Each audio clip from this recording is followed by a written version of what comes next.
Bismillahirrahmanirrahim. In lecture number 6 of Surah Al-Baqarah, we addressed the question of why it is necessary to understand the Holy Quran. Additionally, we completed our discussion regarding verse number 1 of Surah Al-Baqarah. In this lecture, we will take the translation and interpretation of verse number 2 of Surah Al-Baqarah. So, let's begin with verse number 2. Bismillahirrahmanirrahim. ذَلِكَ الْكِتَابُ لَا رَيْبَ فِيهِ هُدًى لِلْمُتَّقِينَ. Translation: This is the book of Allah, there is no doubt in it, a guidance for the pious. This is a book in which there is no doubt. Consider these two words carefully. What is the wisdom behind the guarantee given alongside the book that there is no doubt in it?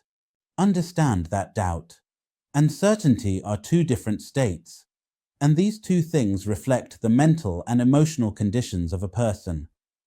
There can be differences between them in such a way that doubt is the state in which a person is uncertain and wavering about a matter or truth, and in this state a person experiences hesitation or lack of confidence regarding the confirmation or denial of the truth. In contrast, certainty is the state in which a person has complete trust and confidence in a matter or truth. There is no room for doubt, and the person considers it to be absolute and definitive. Now let's understand what the mental state of a person is.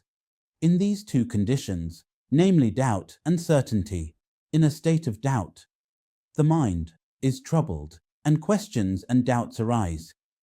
The person is not sure whether the matter they are considering is true or false.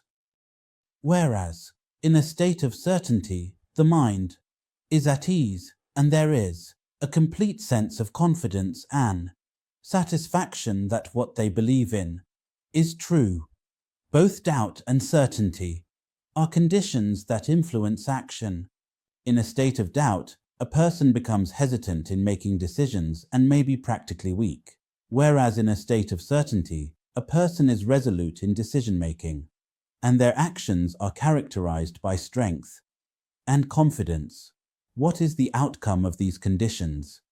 In the case of doubt, a person's spiritual and mental development can be hindered because they lack a solid foundation, whereas certainty makes a person spiritually, mentally, and practically strong, and gives them the courage to move forward in life. Living with certainty leads a person towards their goals, and success, while doubt keeps a person in a state of uncertainty, making them weak and leading to failure. Keeping these conditions in mind, let's discuss the relationship between humans and the Quran. The relationship a person has with the Quran is based on this mental state. The philosophy of the Quran refers to the teachings and principles of the Quran that influence various aspects of a person's life. The Quran not only provides religious and spiritual guidance, but also offers clear instructions in every field of life, whether related to ethics, society, politics, law, or other areas. The fundamental philosophy of the Quran is based on Tawhid, the oneness of Allah.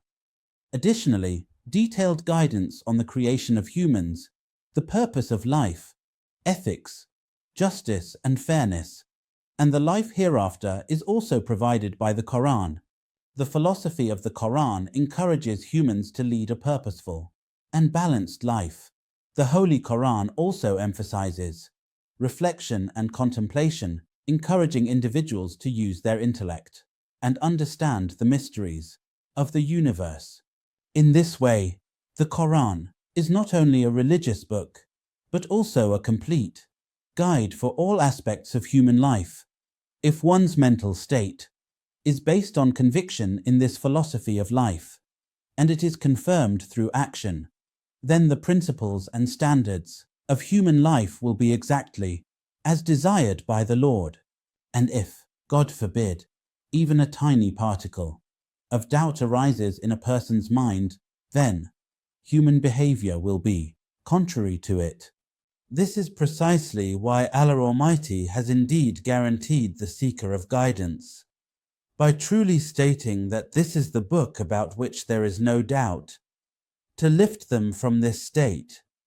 The Quran is more related to the knowledge of the unseen. In contrast, all the books in the world that discuss secret facts and metaphysics are based on conjecture and speculation, and their authors cannot be free from doubt about their own statements within the book, no matter how much certainty they express.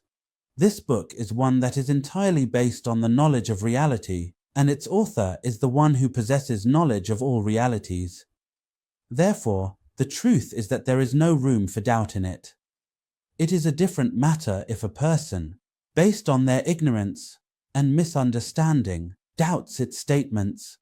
The next word of the same verse is هُدًى لِلْمُتَّقِينَ, meaning it is guidance for the righteous or the pious.